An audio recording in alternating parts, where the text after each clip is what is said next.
এই সরকারটা আসলে মানুষের বাড়ির সরকারের কোনো নির্দেশনা না পাওয়ার পর এই অঞ্চল এবং দক্ষিণ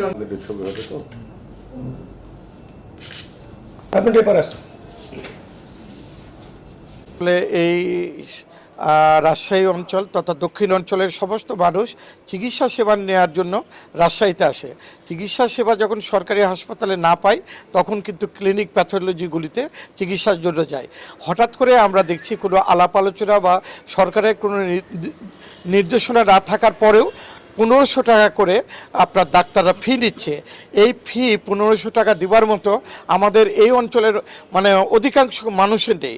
সেই ক্ষেত্রে আমরা মনে করি যে এটা একটা মানুষের পুরো জুলুম।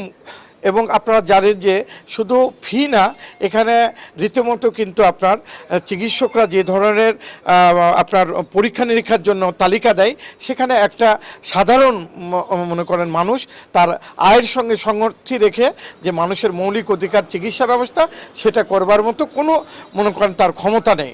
একটা মানে কোনো মানুষের রোগ হলে সে কিন্তু মোটামুটি দেখা যাচ্ছে সর্বশান্ত হয়ে যাচ্ছে, কিন্তু রাষ্ট্র বলছে যে আপনার চিকিৎসা ব্যবস্থা মানুষের দোরগোড়ায় পৌঁছায় দিবে।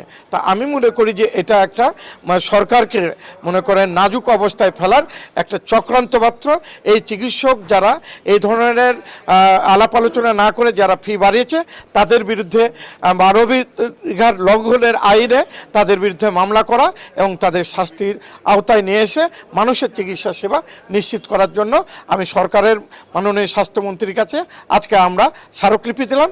এবং এই স্মারকলিপিতে যদি মনে করেন কোনো কাজ না হয় তাহলে আমরা মানে অল্প সময়ের মধ্যেই রাস্তায় মানববন্ধন সমাবেশ এবং আমাদের গণতান্ত্রিক নিয়মে যা যা করণীয় সেটা আমরা করে আমাদের চিকিৎসা ব্যবস্থা দাবি আদায় করব ইনশাল্লাহ।